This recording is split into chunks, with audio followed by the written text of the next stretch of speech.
Image optimization can be used to shrink the file size of your images. It can be used on high resolution images, can be used on smaller images, icons. You really just have to keep in mind, what the target resolution is. Personally, I prefer the target resolution to be whatever looks good on the screen.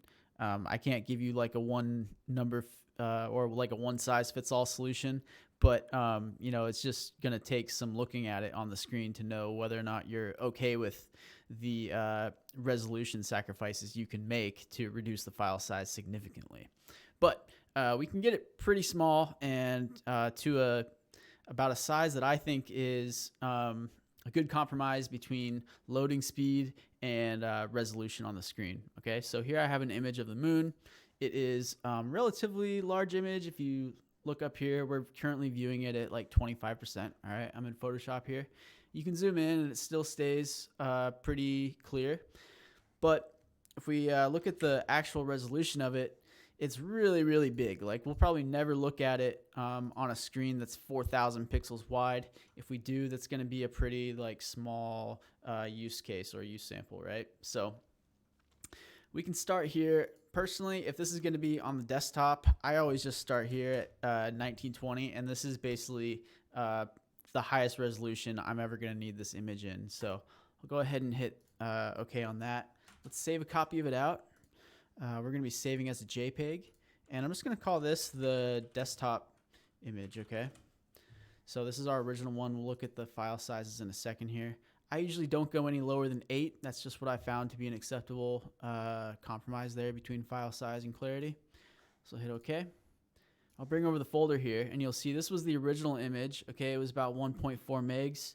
And here's our desktop version, right? So this is technically this is the largest file size version of this image that we'll be using in the application.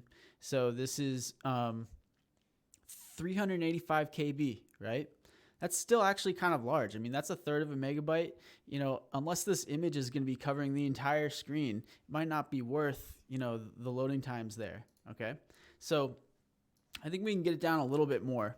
And the answer is actually right in front of us, which is the orientation of this photo, right? So we don't need this whole photo loaded up. Otherwise, the developer is going to have to do some cropping and some moving of the image, on the screen, because this is much taller than it is wide. So the first thing we can do is go to the canvas tool, okay? And we're just going to make sure that this is no taller than 1080, okay? Proceed. And I think we should be able to move this. So just by doing something like that, let's go ahead and save it out again as a new JPEG. Okay, we're going to call this cropped. These aren't great naming conventions, but this isn't a naming conventions class. All right. So, all right, cropped. So let's look at this one. This one's 193 KB. So we saved quite a bit of space there, right? If that's going to go across the whole desktop, I think 193 KB is acceptable.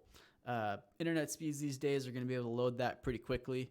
If we were serving this image a lot of times, like say our website had a ton of traffic, we might try to get that down a lot more so that, it's not so taxing on our server. But I think for something like a portfolio website or, your first e-commerce store or something, this is probably just fine.